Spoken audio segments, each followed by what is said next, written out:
Shalom Jemaat Gereja BES, selamat bergabung dalam kebaktian Gereja Blessing in the Spirit. Sebelum kita memulai kebaktian, mari kita sama-sama mau melihat profil dari Gereja BES. Gereja Blessing in the Spirit atau disingkat BES didirikan pada tahun 2006 di Singapura dan dipimpin oleh Gembala Senior Bapak Fengki Maukar. Gereja BES sendiri memiliki arti yaitu berkat kerohanian.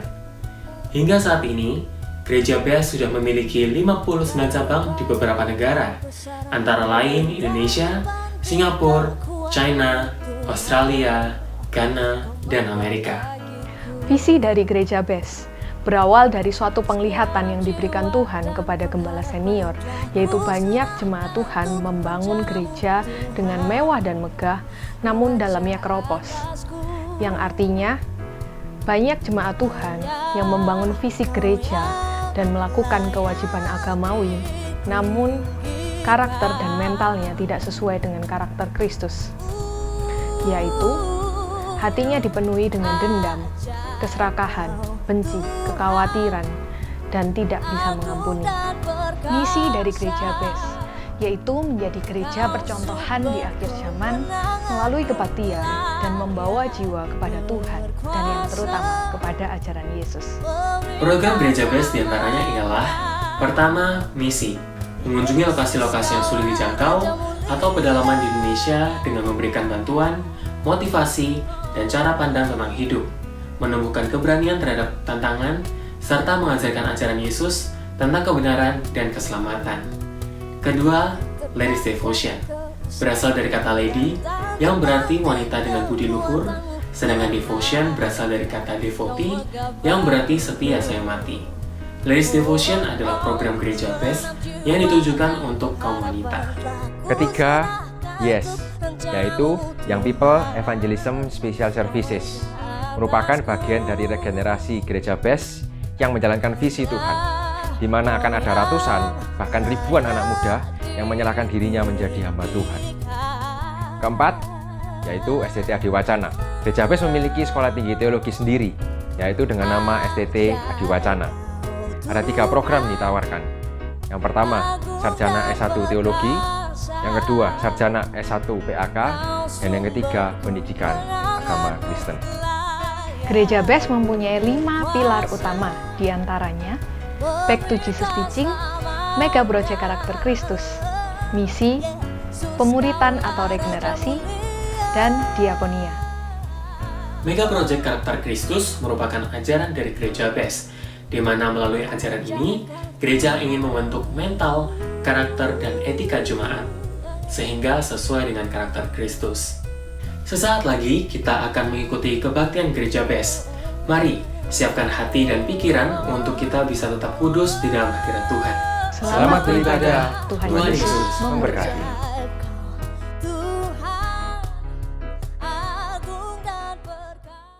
Puji nama Tuhan, selamat pagi, shalom.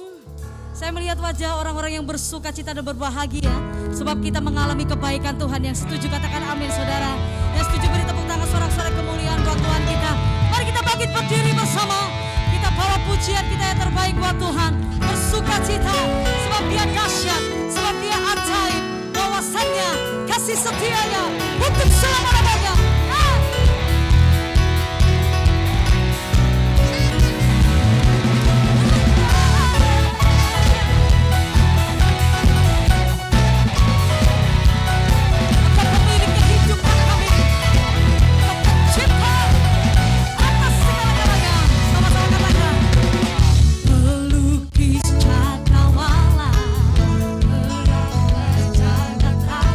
Pencipta alam semesta.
Sampai hari ini kami mengecam, kami melihat kebaikan-Mu. Dulu, sekarang, sampai selama-lamanya. Kau tidak pernah berubah Tuhan. Kau tetap setia, Kau tetap dahsyat. Amin. Yesus, Kau sungguh baik. Yesus, nama-Mu indah.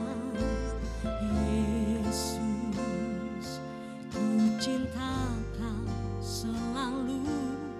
Ku tinggikan, ku agungkan selamanya.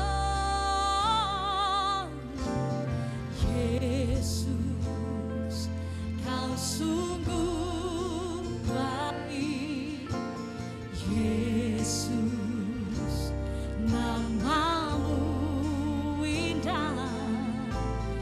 Yesus, ku cinta Kau selalu. Ku tinggikan, ku agungkan selamanya. Ku mau memuji-Mu, ku selalu puji-Mu. Ku mau menyembah-Mu, ku selalu sembah-Mu. Kau yang layak terima semua pujian, kemuliaan hanya bagi Tuhan. Ayo percaya Tuhan kita baik. Beri tepuk tangan sorak-sorai kemuliaan bagi Tuhan kita, saudara. Katakan Yesus. Yesus, Kau sungguh baik. Yesus, nama-Mu indah. Yesus, ku cinta Kau selalu. Ku tinggikan, ku agungkan selamanya.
satu-satunya yang layak.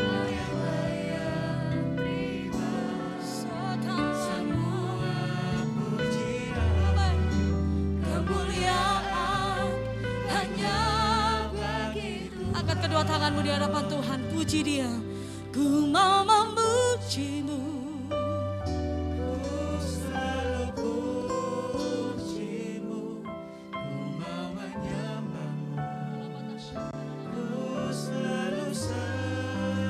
Engkau layak, oh yang layak terima semua pujian, kemuliaan hanya bagi Tuhan.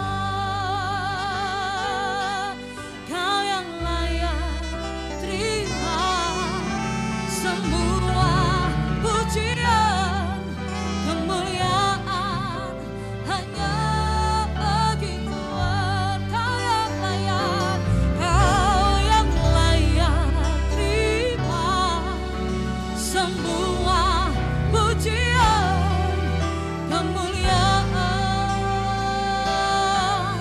hanya bagi Tuhan.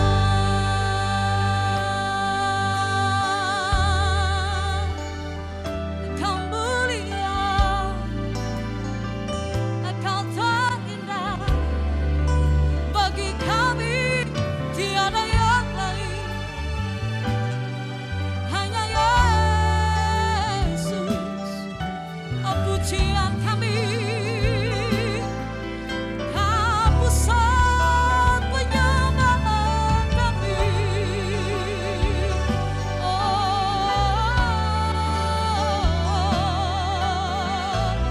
Ini kami umat pilihan-Mu Tuhan.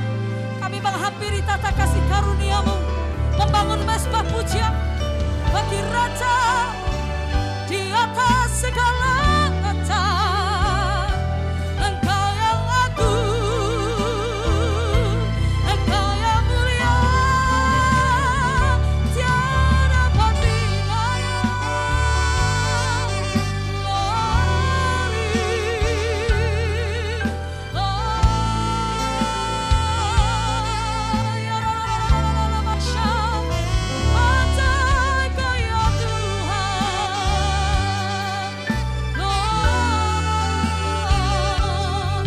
Kami memuji-Mu, kami menyembah-Mu.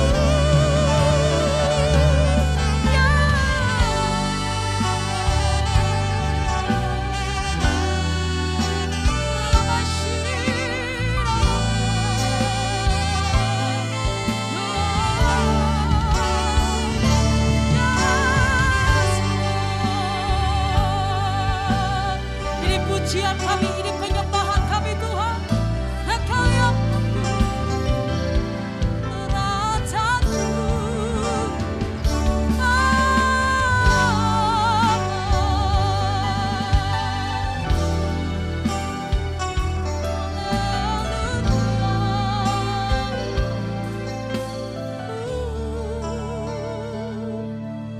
Layaklah Kau disembah di atas segalanya. Kau yang terbaik, Engkau yang terindah bagi kami. Kami kagum akan pribadi-Mu. La bashir, la mana. Tidak ada alasan untuk kami tidak menyembah Tuhan. Senantiasa ada alasan untuk kami mengucap syukur. Selalu ada alasan untuk kami memuji Kau. Engkau terlalu baik buat kami. Engkau terlalu hebat buat kami. Engkau terlalu dahsyat buat kami. Mari kita bangkit berdiri bersama di hadapan Tuhan, saudara. Responi kehadirannya pagi hari ini. Biar tidak ada satupun kita yang berdiam diri. Angkat suaramu semua.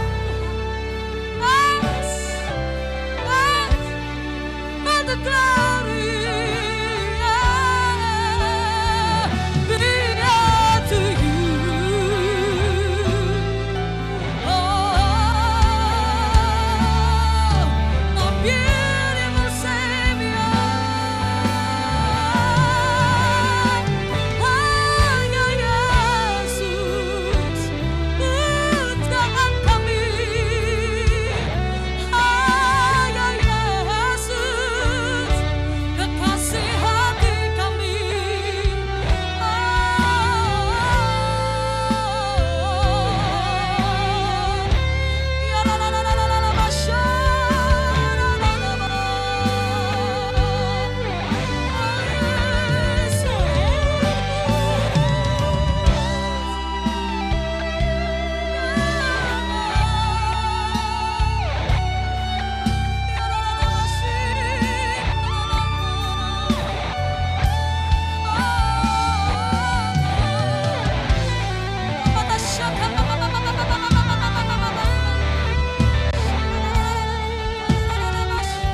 seperti Engkau.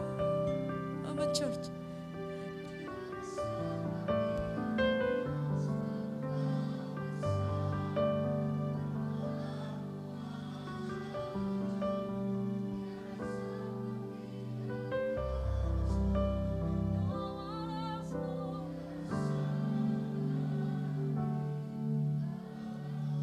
Kami mau katakan Tuhan, sebab Kau besar, perbuatanmu ajaib. Tiada seperti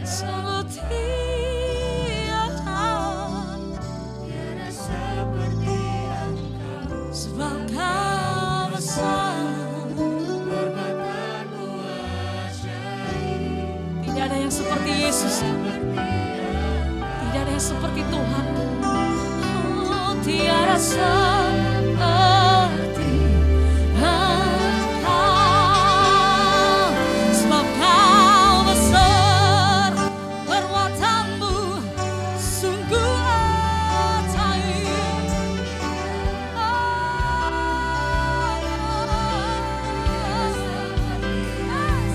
Sebab Kau besar, Engkau ajaib, Engkau dahsyat di tempat ini Tuhan.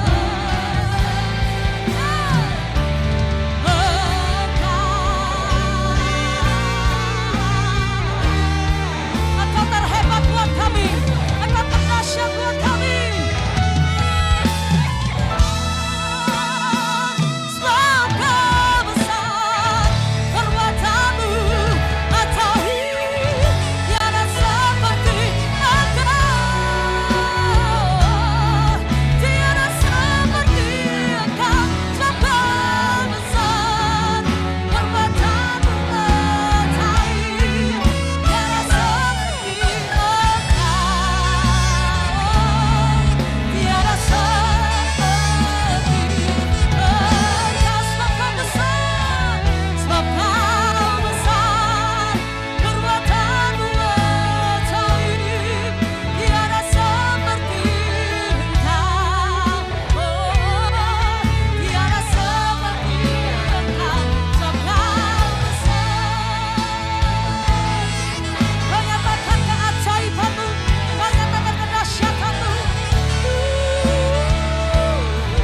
Tiada seperti Engkau, tiada seperti Engkau, tiada seperti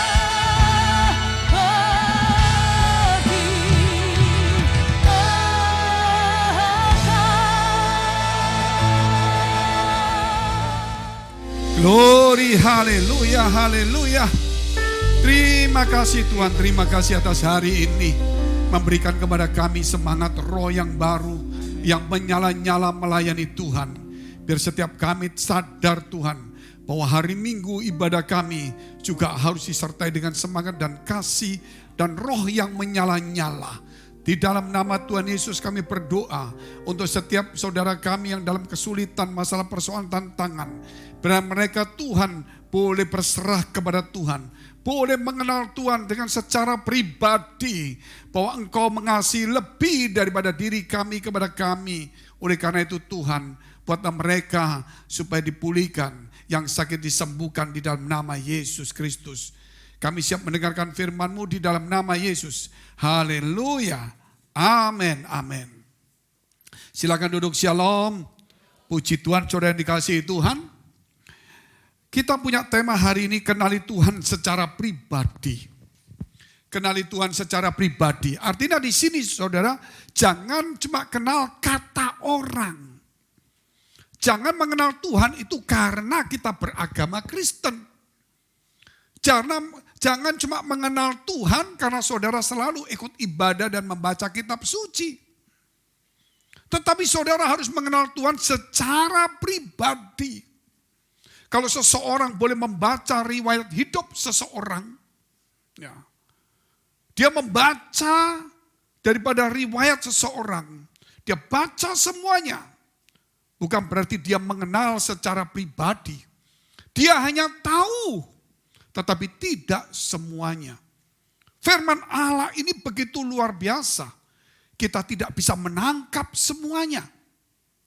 Tetapi yang perlu ketika kita mengenal, kita bergaul, kita baru sadar, kita baru lebih tahu daripada apa yang kita baca. Dan lebih daripada apa yang kata orang, saudara. Kalau saudara memang kita lihat kalau kita ada bersama-sama, saudara ketika kita bersama-sama baru kita tahu orang itu. Tapi kalau belum bersama-sama kita tidak tahu. Hanya pandangan secara luar saja. Oleh sebab itu hari ini kenalilah Tuhan secara pribadi. Kalau saudara melihat mujizat, saudara terkagum-kagum. Saudara melihat orang disembuhkan, saudara, luar biasa ini. Berarti saudara belum kenal Tuhan. Kalau kita nggak sakit gimana? Diam aja, ya nggak apa-apa. Kalau sakit tiba-tiba sembuh, Tuhan hebat. Hebat mana kalau nggak sakit atau sakit disembuhkan? Nah di sini letaknya orang Kristen ini saudara. Hanya cuma melihat kesembuhan mujizat itu. Mengenal Tuhan dengan cara seperti itu saja. Kalau dia nggak sakit dia rasa nggak ada apa-apa. Kalau sakit baru dia tahu berdoa. Begitu disembuhkan, dia langsung sepertinya mengenal Tuhan. Kenali Tuhan kalau kita belum sakit, nggak sakit, saudara. Itu luar biasa, berarti Allah menyertai kita.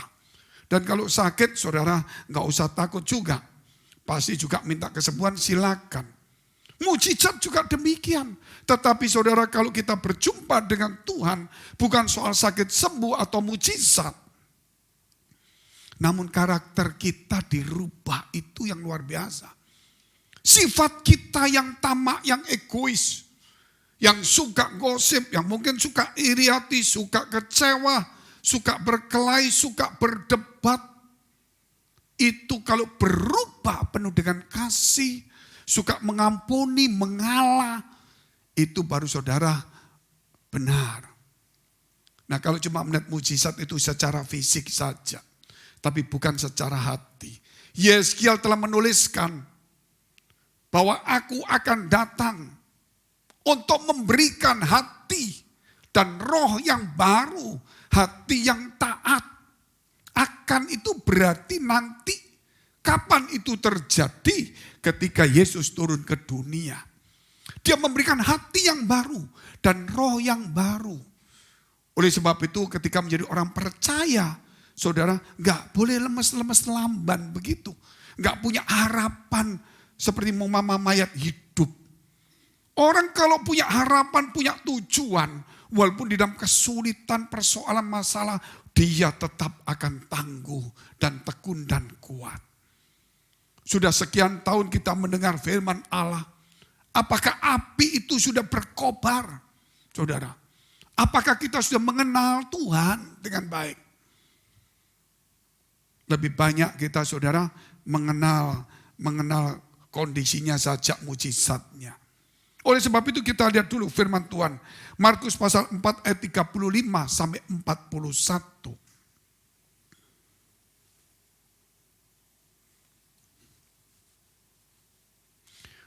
Markus pasal 4 ayat 35 sampai dengan 41. Pada hari itu, waktu hari sudah petang, Yesus berkata kepada mereka, marilah kita bertolak ke seberang. Mereka meninggalkan orang banyak itu lalu bertolak dan membawa Yesus berserta dengan mereka dalam perahu di mana Yesus telah duduk dan perahu-perahu lain juga menyertai dia. Lalu mengamuklah taufan yang sangat dahsyat dan ombak menyembur masuk ke dalam perahu sehingga perahu itu mulai penuh dengan air.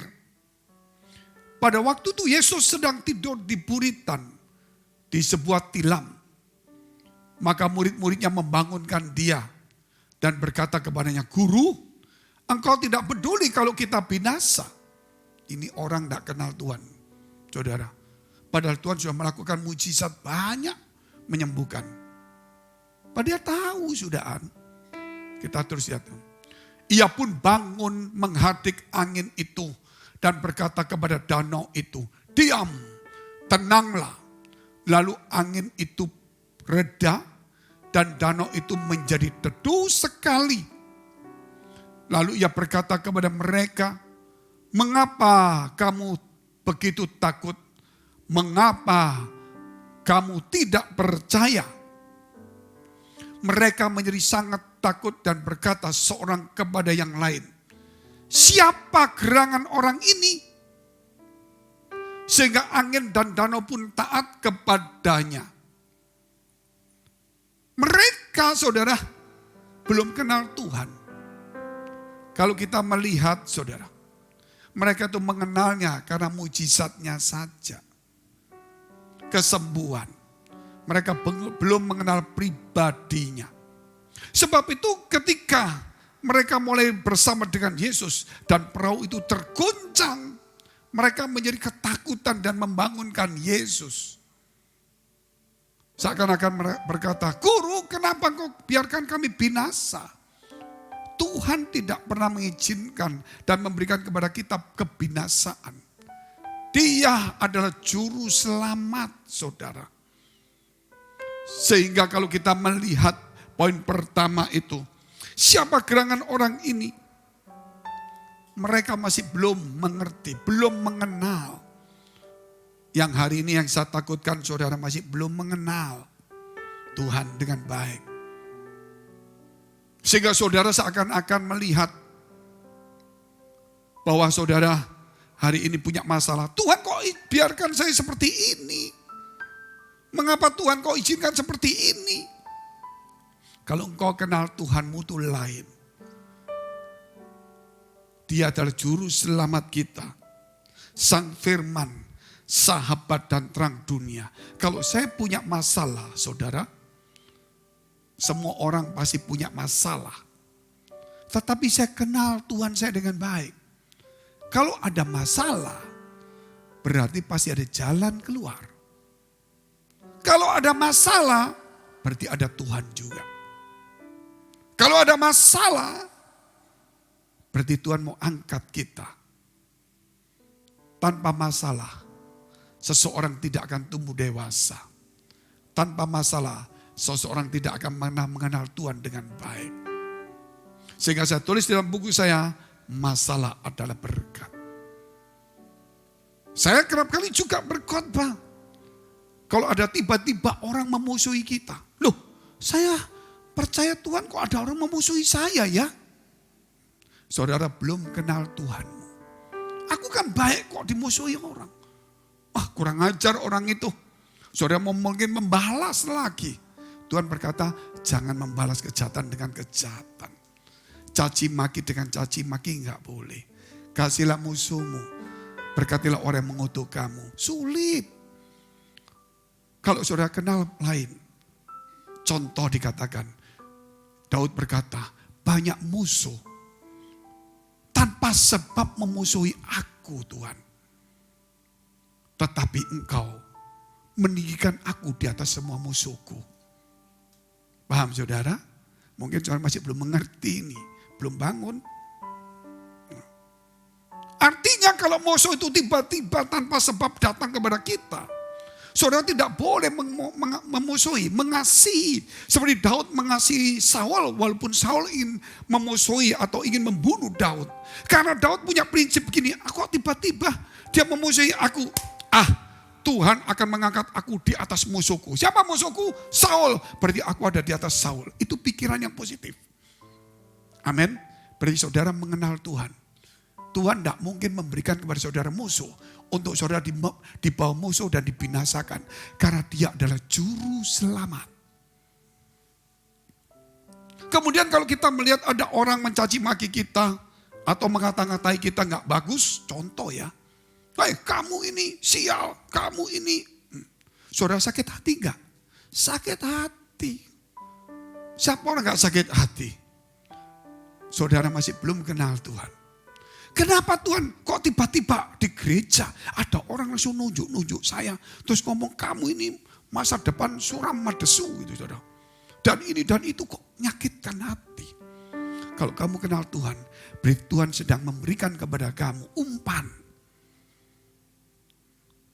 untuk menentukan masa depanmu. Kalau kamu meresponi itu salah, berarti kamu kehilangan berkat. Kalau meresponinya dengan baik, kamu mendapatkan berkat. Sehingga Tuhan memberikan kepada kita satu kesempatan. Dibuatlah orang mencaci maki kita. Dan dia sudah ajarkan, jangan mencaci maki ya. Saudara masih belum mengerti ini. Masih belum melakukan ini. Padahal ketika diberi ini, Tuhan sedang mengizinkan ini terjadi untuk mempersiapkan berkat bagi kita. Ketika orang berkata, wah kamu sial, kamu ini gini. Puji Tuhan. Mungkin bagi pandangan ibu kita sial, tapi Tuhan selalu akan membuka jalan. Di situ kata-katamu membentuk masa depanmu. Amin. Jadi saudara, jangan sampai bingung dengan kata-kata ini. Musuh di hadapan kita, itu berarti Tuhan ingin meninggikan kita di atas musuh kita. Kalau kita meresponnya dengan baik. Makanya Tuhan mengajarkan kita dengan kasih semuanya. Tetapi kita untuk menangkap ajaran Tuhan kita nggak mau. Saudara, kita belum mengenal Tuhan. Kenapa Tuhan aku jadi orang Kristen? Kok disuruh ngalah? Disuruh seperti ini? Sebenarnya saudara, Tuhan sedang memberikan pintu kesempatan bagi kita. Saudara mau dirubah nasibmu. Saya pernah, saudara, ngadepi begitu banyak orang. Habis pelayanan tanpa sebab, ada orang datang, marah-marah sama saya, saudara. Saya gak tahu ini apa ini, saudara. Jadi kenapa itu ngamuk? Ya sudahlah, lupakanlah. Besok orangnya minta maaf karena salah paham. Ya mau diapain? Tetapi Tuhan angkat saya di atas dia. Amin. Mungkin ada seorang lain lah, tokoh siapa aja. Datang saudara, menyerang kita, mengata-ngatai kita. Kita balas dengan kasih. Karena kita tahu itu kesempatan untuk memperbaiki ranking kita. Kalau kita marah sama dia berarti ranking kita turun di tempat itu. Padahal Tuhan izinkan kita naik kelas. Jadi kenali Tuhan itu dengan baik. Dia juru selamat sang firman. Kalau kita saudara tahu juru selamat berarti Tuhan mengizinkan masalah terjadi bukan untuk mencelakai aku. Tuhan mengizinkan musuh datang bukan untuk menghancurkan aku. Tuhan mengizinkan orang mengata-ngatai aku bukan supaya aku jatuh. Amin. Dia juru selamat. Bahkan dikatakan sang firman kembali melakukan firman Allah. Dan orang saudara kerap kali tidak lakukan seperti itu. Sebab itu saudara pelajaran Tuhan itu sulit saudara untuk mengerti kalau kita tidak mematikan diri kita sendiri. Sehingga kalau kita mengajar seperti ini atau khotbah seperti ini, bagi orang yang dagingnya kuat, gak ngerti ya khotbah apa ini.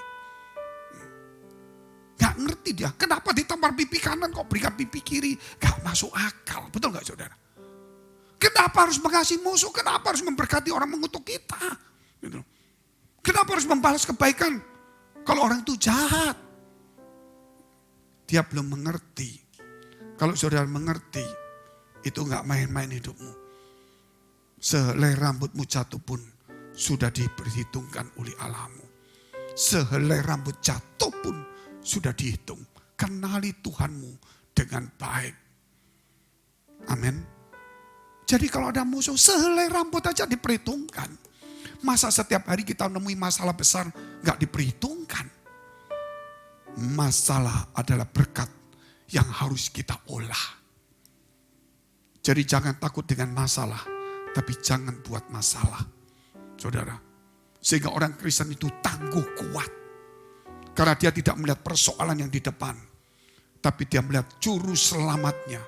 Firman itu yang akan mengangkat dia.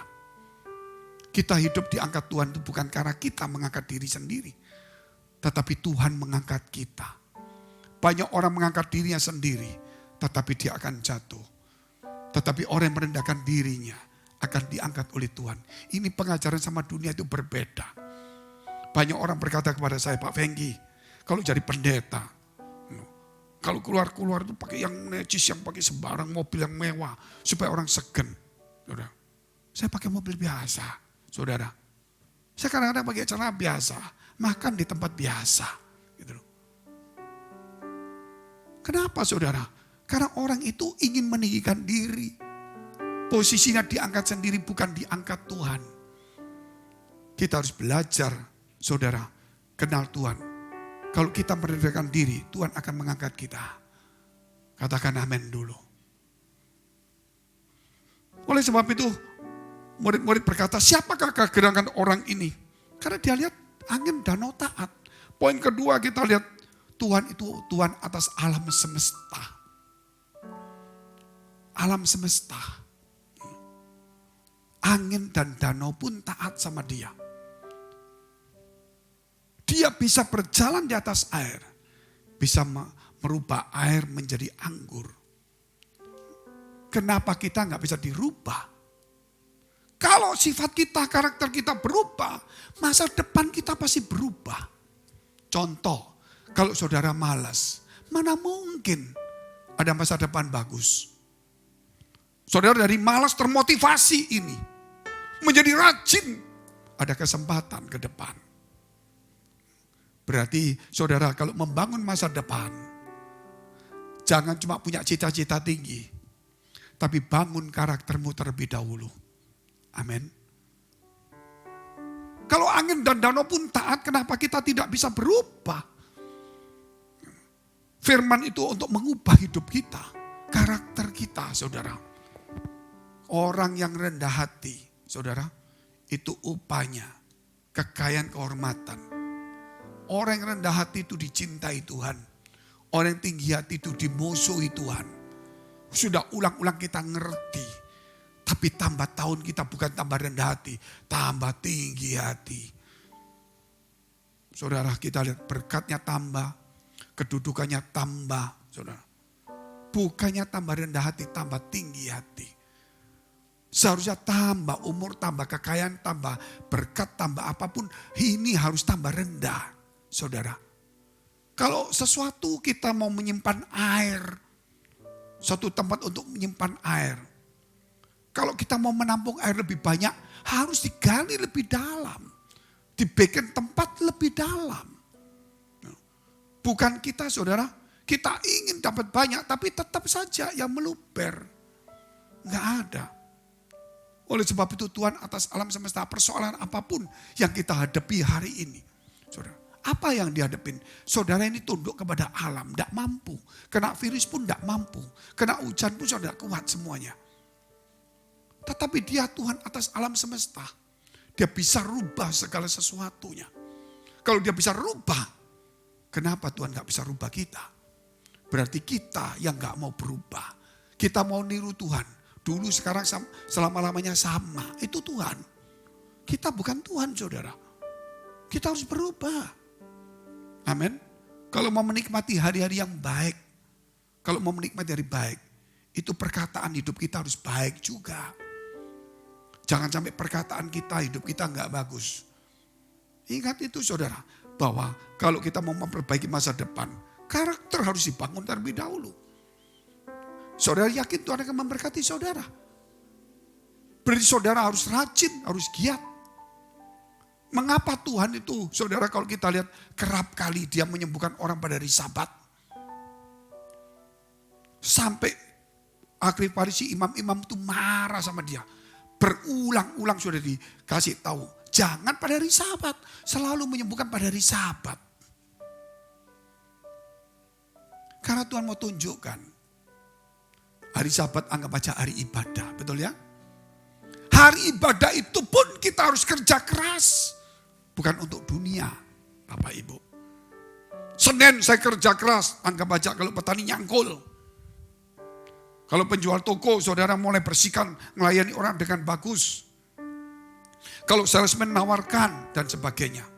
Minggu, aduh capek habis kerja keras. Santai-santai di gereja. Saudara duduk diam. Tapi Tuhan lain. Dia kerja keras juga pada hari ibadah. Dia sembuhkan orang dengan konsekuensi. Dia akan dimusuhi begitu banyak. Dia tahu hari ibadah itu juga kerja keras. Apa yang dikerasin? Cangkul tanahmu. Cangkul tanah ini lebih gampang daripada mencangkul tanah hatimu. Saudara. Mencangkul tanah itu mudah. Butuh kerja keras. Mencangkul hati yang keras. Yang gak percaya Tuhan. Saudara. Itu berat. Makanya minggu kerja keras. Dengar firman baik-baik. Jangan sampai dicuri oleh iblis. Cangkul hatimu sebaik mungkin. Supaya benih itu masuk. Sampai orang Farisi ngomong begini. 6 hari. Ada hari engkau bisa kerja. Kenapa pada Sabat engkau kerja juga? Tuhan ngomong. Apa kamu pada Sabat kamu tidak melepaskan lembumu, hewanmu untuk minum? Gitu. Berarti hari Sabat kita kerja lebih keras. Datang ke rumah Tuhan, saudara, itu bukan santai. Itu perlombaan iman.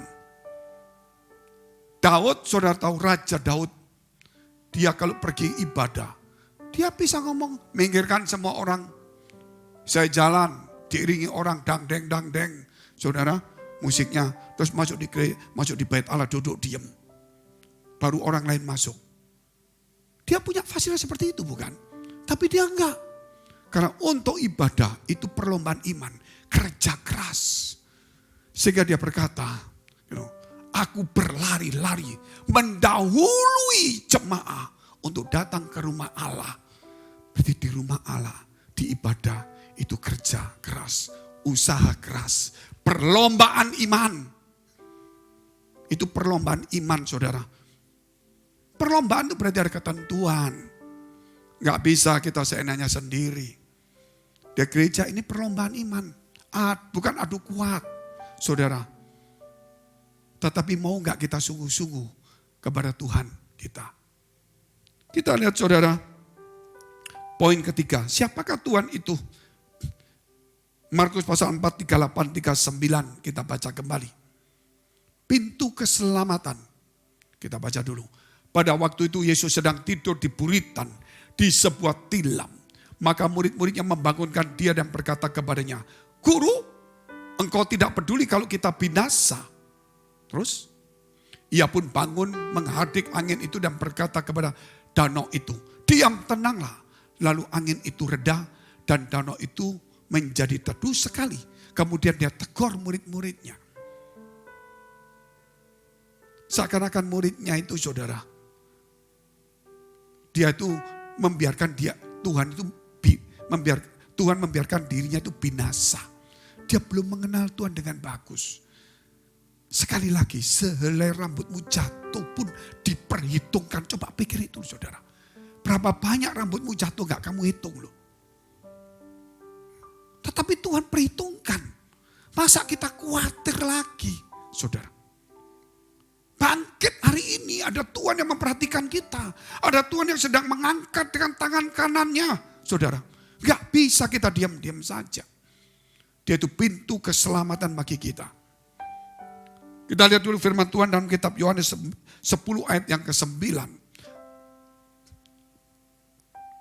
Akulah pintu. Barang siapa masuk melalui aku, ia akan selamat. Dan ia akan masuk dan keluar dan menemukan padang rumput. Pintu untuk masuk ke masa depan yang bagus.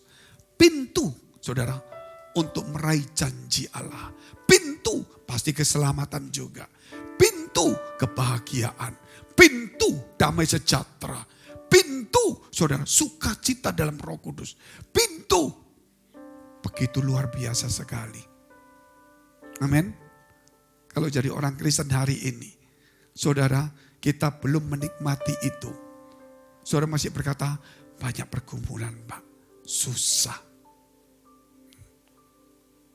Firman Tuhan berkata, berbahagialah orang yang jatuh dalam berbagai-bagai pencobaan. Saudara, banyak masalah Pak. Firman Tuhan berkata apa? Berbahagialah kamu. Kalau kamu jatuh dalam berbagai-bagai pencobaan. Banyak masalah Pak. Ini orang gak ngerti firman, gak ngerti Tuhan. Kalau saya khotbah begini kepada orang-orang yang cuma cari kekayaan dunia, gak ngerti aku khotbah apa. Padahal itu ada ayatnya. Saudara. Karena melalui pencobaan itu kita menjadi tahan uji, kita punya ketekunan. Orang kalau tekun tahan uji itu mudah berhasil. Keberhasilan itu tidak mungkin dicapai dengan orang yang gak tekun loh. Orang yang tekun itu pasti berhasil. Amin. Nah saudara, dilatih sama Tuhan. Hari ini kalau ada masalah, jangan loyo, jangan mundur. Berbahagialah, susah, lawan dirimu. Gantungkan imanmu bukan kepada masalah, tetapi kepada firman Allah. Karena firman Allah itu yang membuat iman itu timbul. Saudara. Oleh sebab itu gantungkan imanmu kepada firman Allah. Supaya imanmu itu timbul dan kuat dan tangguh. Sehingga ketika ada masalah terjadi, walaupun kita keluar air mata, tapi kita tidak pernah mundur. Walaupun sulit sekalipun, kita tidak mengeluh. Saudara, karena kita tahu akibatnya itu luar biasa. Hasilnya itu luar biasa. Nggak usah takut lagi, saudara, dengan masalah apapun yang kita hadapi hari ini. Banyak orang, saudara, hari-hari akhir ini mau jadi Kristen yang gampang. Nggak bisa, saudara. Kita harus tahu, kita harus tahan uji. Kalau nggak tahan uji, mana mungkin kita berhasil? Saingan begitu banyak. Pelayanan begitu, persoalannya begitu banyak. Musuh kita itu setan, saudara. Yang bisa masuk ke orang lain, bisa masuk ke kita. Tujuannya apa? Untuk membinasakan kita. Bukan untuk membangun kita. Kita lihat dulu ayat 10. Pencuri datang hanya untuk mencuri dan membunuh dan membinasakan. Sampai di sini dulu. Pencuri datang hanya untuk mencuri dan membunuh dan membinasakan. Kalau iman kita tidak bangkit kembali, kita akan dibinasakan kembali oleh setan itu. Sebab itu firman Tuhan itu sungguh luar biasa. Saya kalau punya masalah, saudara, pasti juga namanya masalah. Pasti juga kesedihan air mata itu keluar kadang-kadang. Tetapi iman saya bergola naik. Walaupun mungkin air mata turun, tapi iman bukan turun, iman semakin naik. Karena iman tidak tergantung dengan gravitasi, saudara. Iman tergantung dari yang di atas. Kalau air matamu jatuh, imanmu bukan ikut gravitasi turun, dia sebaliknya naik ke atas. Kalau saya ada masalah berat, taruhlah berat. Saya berpikir, saya pasti berdoa. Tapi iman saya bangkit. Kalau ada masalah, sebentar lagi ada berkat datang. Sehingga saya hadapi masalah, saya siapkan kantongnya berkat. Amin. Karena saya tidak menghadapi masalah itu sendiri. Karena ada juru selamat. Saudara, kalau ada taufan begitu luar biasa sekali, pasti Tuhan bangun akan teduhkan itu. Yang penting kita siapkan. Kalau saya diberkati luar biasa, saudara, saya tidak pesta pura, wah gitu ke orang dunia. Saya waktu diberkati, saya simpan. Saya berpikir, masalah apa yang bakal terjadi lagi nih? Betul, kita tidak berharap, tetap ada. Pak, imannya kok bermasalah? Enggak, iman masalah tetap ada. Gitu loh. Masalah itu tetap ada. Justru melalui masalah itulah Tuhan memberkati kita. Amin. Jadi jangan takut dengan masalah. Ketika saya diberkati, saya tidak mau sembarangan. Saya tahu ini masalah pasti muncul ini. Muncul 1, 2. Waktu muncul, saya sudah siap ngadepinya. Waktu saya siap menghadapi, saya berkata, berkat sebentar lagi datang. Saya siapkan wadahnya. Amin. Begitu berkat datang, saya sudah terima. Saya persiapkan strateginya untuk menghadapi masalah apa yang muncul. Sebab itu firman Tuhan berkata, berbahagialah kalau kamu jatuh dalam berbagai-bagai pencobaan. Amin. Bisa bangkit enggak ketika ada masalah? Lihat mukanya sudah ceria, cuma matanya masih lesu, saudara. Mukanya semangat. Hidup ditentukan oleh dari cahaya matamu juga. Kalau matamu berbinar-binar, itu nafsu, bukan salah itu. Kalau matamu terang itu saudara, rasanya mau gigit orang. Wah, itu berarti orang itu punya semangat yang luar biasa. Orang penipu itu mukanya bisa senyum. Cuci muka dulu. Selamat pagi. Orang Kristen ya? Saya juga orang Kristen. Matanya, oh gitu ya. Waduh, saudara jangan lihat raut muka. Hari ini, kalau matamu terang, seluruh tubuhmu terang. Amin. Mungkin mata kita capek karena masalah. Muka kita capek kena masalah. Tubuh kita lemah kena masalah. Tapi mata tidak boleh lemah juga. Artinya tetap percaya. Karena ada satu semangat yang keluar. Jadi orang Kristen, saudara, sulit atau tidak sulit. Itu tetap hidup, saudara, dalam pemeliharaan Allahmu. Dia pintu. Amin. Dia pintu, bukan pintu satu pintu. Pintu, begitu pintu apa saja saudara. Saudara cuma carinya pintu berkat itu apa masalahnya? Cuma pintu kesembuhan itu apa? Saudara gak buka pintu kebahagiaan. Sehingga saudara ketika ada pencobaan, saudara cuma cari berkatnya. Aduh, aku buka pintu berkat ya. Kenapa? Pencobaan. Kenapa gak buka pintu kebahagiaan?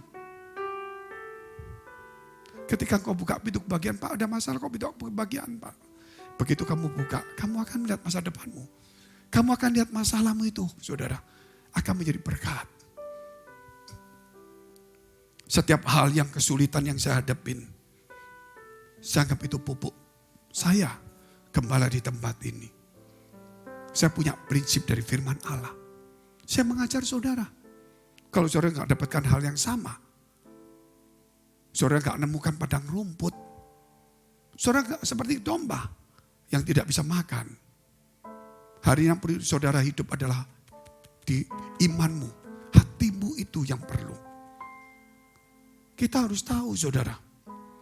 Bahwa semakin baik kita dapat resolutionnya. Lebih baik, amat baik, sangat baik. Itu harus kita pegang. Lebih baik, amat baik, sangat baik. Kita harus pegang. Sehingga saya melihatnya tuh, sekarang lebih baik. Besok amat baik.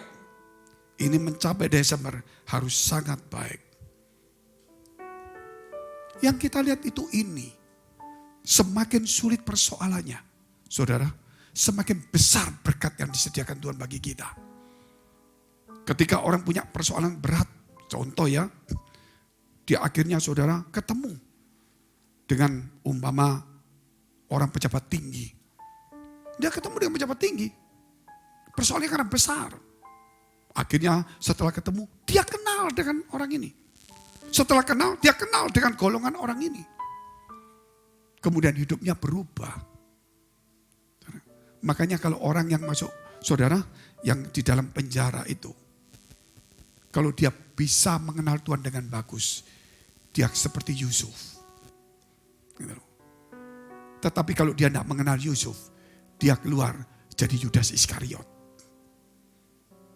Di tempat manapun juga kesulitan. Kalau saudara tahu itu tempat Tuhan sedang memproses kita. Kita akan keluar sebagai orang pemenang. Amin. Sehingga dimanapun saudara berada, gak usah takut. Sebagai orang percaya. Karena hidup saya ini bukan karena saya sendiri. Kadang-kadang saudara kita dituntun oleh Roh Kudus itu kita gak tahu. Coba saudara perhatikan. Saudara datang di gereja ini pernah dulu rencana enggak? Enggak ada perencanaan. Saya buka gereja enggak ada perencanaan. Enggak mikir buka gereja. Tapi tiba-tiba Tuhan suruh buka gereja. Baru mikir saudara. Bayangkan. Apa yang enggak pernah saya inginkan. Tapi Tuhan sudah sediakan hal yang baik. Jadi hari ini Tuhan telah menyediakan begitu banyak hal yang baik kepada kita. Cuman kita terlalu banyak keinginan yang bertentangan dengan Tuhan. Sehingga kita tidak bisa meraih itu. Kalau kita menenggelamkan diri kita kepada firman Allah. Maka kita akan melihat apa yang Tuhan sediakan itu. Sehingga kita gak perlu minta-minta lagi saudara. Karena kita kenal Tuhan. Tuhan tolong berkati aku. Sudah saya kasih tahu. Renungkan Taurat siang dan malam. maka apa saja kamu perbuat berhasil. Gak ngerti firman, minta terus ini. Padahal saya tak sediakan. Betul gak saudara? Disediakan. Tuhan berkati aku, beri aku kekayaan. Rendah hati takut Tuhan. Kekayaan, kehormatan, umur panjang. Gak ngerti orang ini. Kerja keras saudara. Berdoa Tuhan berkati aku. Hormati orang tuamu. Betul. Maka usahamu berhasil. Baru diberkati sedikit lawan orang tua. Betul saudara. Kebanyakan kita tuh minta. Karena kita tidak mengenal Tuhan kita. Tuhan sudah sediakan. Katakan amin dulu. Amin. Dia sudah sediakan. Jangan minta. Saudara, tinggal ambil melalui firman itu. Saudara mungkin susah. Saudara berkata begini. Tuhan tolong aku. Beri kekuatan kepadaku. Enggak salah. Tuhan tolong. Kata Tuhan, enggak usah minta tolong. Sebelum kamu minta tolong, saya sudah tawarkan. Marilah kepadaku, semua yang letih lesu dan berbeban berat. Loh kok minta-minta lagi? Nggak kenal Tuhan. Amin. Kalau kenal Tuhan nggak usah minta saudara. Tetapi datang kepada Tuhan itu, pasti persoalanmu, kelegaan, semua itu akan diberikan kepada kita. Datang kepada Tuhan, bukan soal minta, nggak minta. Datang itu penting. Saya lihat banyak teman-teman, saudara, orang-orang menggunakan doa itu nggak salah. Sesuai kebutuhannya nggak salah. Tetapi persoalannya minta seakan-akan Tuhan itu jahat. Seakan-akan Tuhan itu kalau nggak dirongrong nggak ngasih. Padahal dia itu sebelum kau minta, dia sudah siapkan. Dia sudah tahu. Tinggal ikuti jalannya kamu dapat. Sehingga ketika ada kesusahan, ketika ada masalah, jangan tinggalkan gereja. Jangan tinggalkan Tuhan. Semakin mendekat kepada Tuhan. Bukan soal minta tolong, mendekat. Di situ saudara tahu bahwa dia dekat dengan orang yang remuk hatinya, yang hancur hatinya. Amin. Gereja ini saudara, Tuhan menanti kalau kamu susah. Firman-Nya berkata, Tuhan itu dekat dengan orang yang patah hati dan hancur hatinya. Ketika kita punya kesusahan, kita nggak mau ke gereja, sumpah katanya, saudara. Terus pergi kemana? Ke kafe-kafe sana. Saudara. Minum teh pahit, tambah pahit hatimu. Minum teh tawar, tambah tawar hati kita, saudara. Terus saudara mau makan apa lagi? Makan spaghetti yang mahal. Tambah stres. Nggak ada duit kena itu lagi. Tambah bulat semua hidupnya. Tapi datang di gereja. Itulah satu hal ujian yang saya lihat. Saya perhatikan begitu banyak orang. Begitu punya masalah, persoalan. Nggak ke gereja, malas ke gereja. Belum kenal Tuhan. Saya mesti mengajar lagi ini. Susah Pak, sedih aku Pak. Padahal Tuhan katakan, Tuhan dekat dengan orang yang seperti itu. Kalau kita punya masalah banyak, masalahnya banyak, Tuhan semakin dekat dengan kita, saudara. Sehingga kita jangan cuma lihat masalah, tapi lihat yang Tuhan yang lebih dekat daripada masalah itu kepada kita. Itu baru orang Kristen yang mengenali Tuhan dengan baik. Sehingga ada masalah pun kita tidak akan mundur. Semakin kuat. Saya punya prinsip yang sederhana. Ketika saya tulis buku saya Masalah Ada Berkat. Saya begitu banyak persoalan nimpa kepada saya.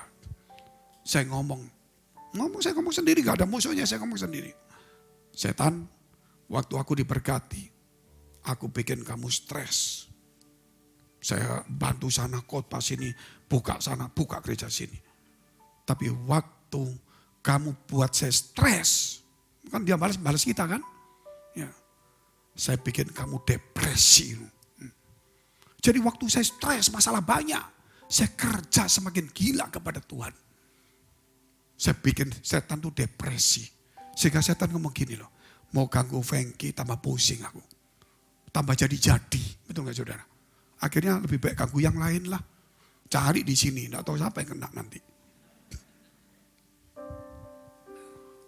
Sehingga kemudian saya cuma berpikir kalau gereja saya ditutup satu. Yang prinsip saya. Tutup satu, gak usah berantem. Buka 3 tempat lain.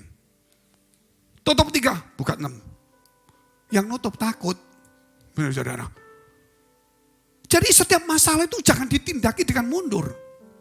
Setiap masalah itu harus ditindaki dengan yang tepat. Semakin maju. Karena yang buat masalah bukan saya, bukan Tuhan, iblis. Supaya kita mundur. Kalau mundur strateginya iblis tepat kepada kita.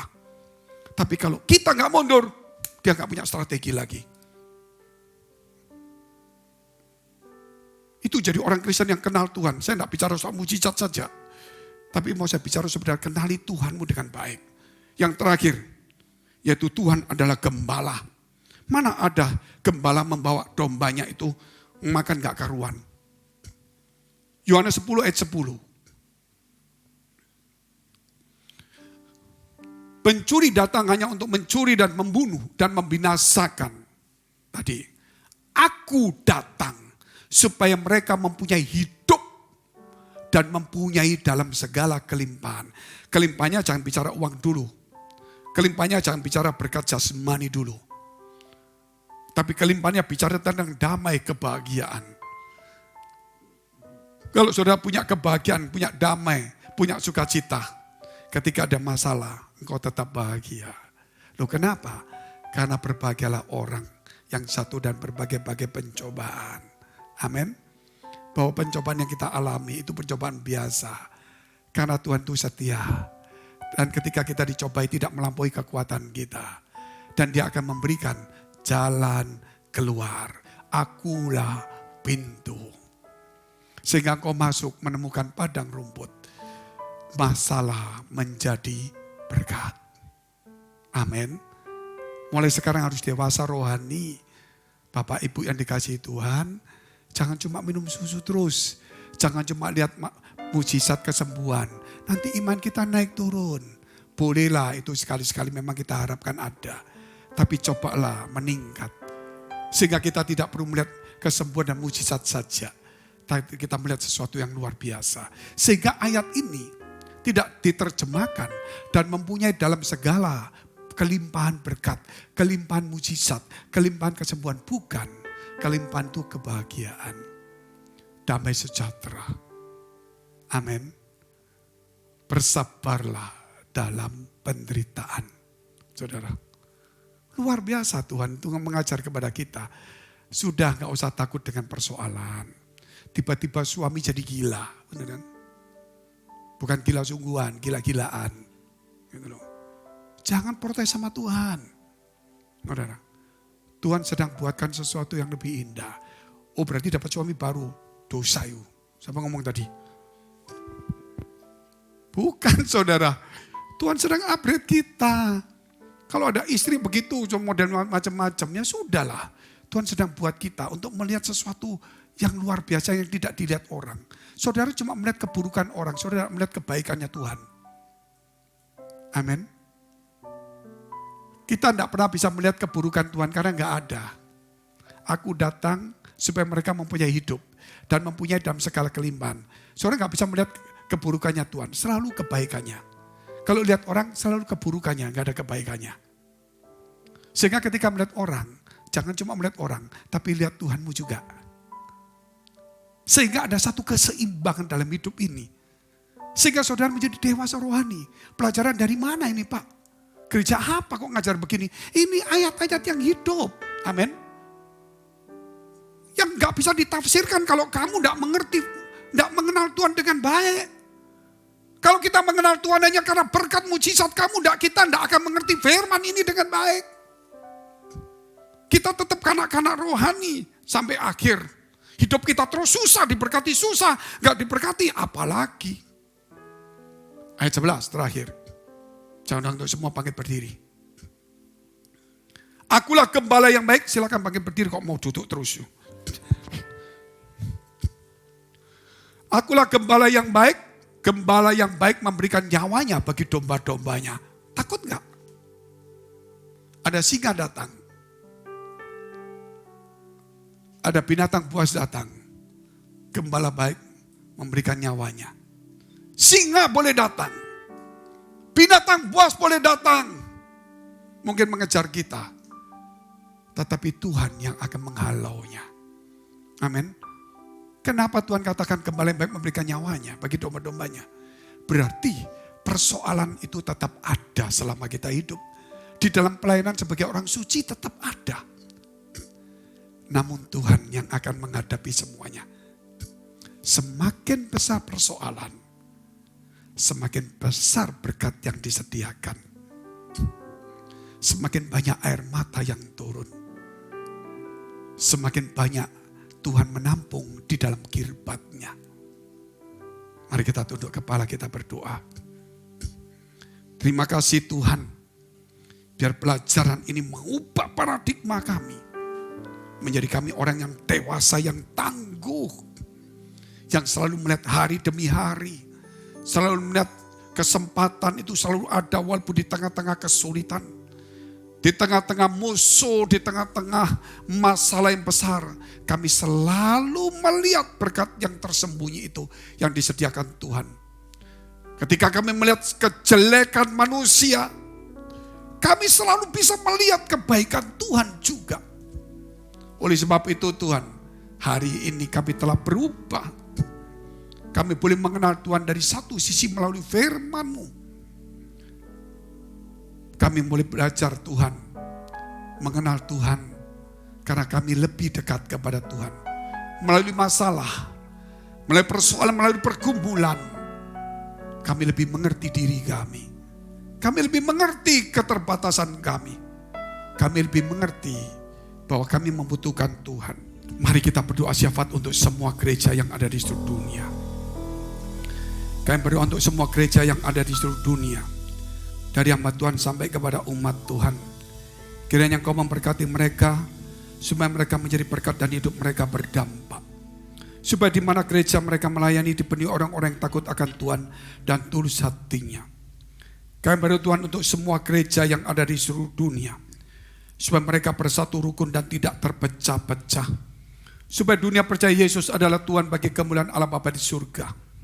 Demikian gereja di mana kami menggembalakannya. Gereja Blessing in the Spirit. Kami berdoa untuk setiap persembahan yang dipersembahkan umat-Mu Tuhan. Kiranya menjadi dupa yang harum di hadapan Tuhan. Dan Kau memberkati segala pekerjaan rumah tangga, kesehatan mereka. Iman rohani mereka sampai kepada anak cucu mereka. Biar kebajikan, kemurahan, kasih-Mu selalu menyertai mereka. Mari dekapkan kedua tangan-Mu di dadamu. Karena untuk menerima berkat itu mudah, namun menjaga itu sukar. Sebab itu firman Tuhan berkata, jagalah hatimu dengan penuh segala kewaspadaan, karena dari situlah terpancar kehidupan. Jadilah berkat dan terimalah berkat rahmat anugerah dari Allah Bapa di surga di dalam Putra Tunggalnya, Yesus Kristus yang sudah mati untuk dosa-dosa kita dan bangkit pada hari ketiga. Sehingga kita punya Tuhan Allah yang hidup dan iman kita bukan kepada Tuhan yang mati. Dan Dia naik surga menyediakan rumah bagi kita. Sehingga kita punya pengharapan yang pasti. Dan Dia akan datang kedua kali menjemput gereja jemaat dan umatnya. Yang berjaga-jaga kudus, dewasa dan bijaksana. Serta menghakimi dunia. Di dalam persekutuan dengan Roh Kudus. Membuat hati kita berkobar-kobar. Roh kita menyala-nyala. Sehingga kita senantiasa di dalam kasih semula kepada Tuhan. Dan Tuhan menolong, membimbing, memberi kekuatan kepada kita dan membuat kita menjadi saksi Kristus mulai hari ini sampai selama-lamanya. Mari kita akhiri dengan doa yang diajarkan Tuhan Yesus kepada kita. Bapa kami yang ada di surga, dikuduskanlah namamu, datanglah kerajaanmu, jadilah kehendak-Mu di bumi seperti di surga. Berikanlah kami pada hari ini makanan kami yang secukupnya, dan ampunilah kami akan kesalahan kami, seperti kami juga mengampuni orang yang bersalah pada kami. Dan janganlah membawa kami ke dalam pencobaan, tetapi lepaskanlah kami daripada yang jahat. Karena Engkau yang punya kerajaan dan kuasa dan kemuliaan sampai selama-lamanya.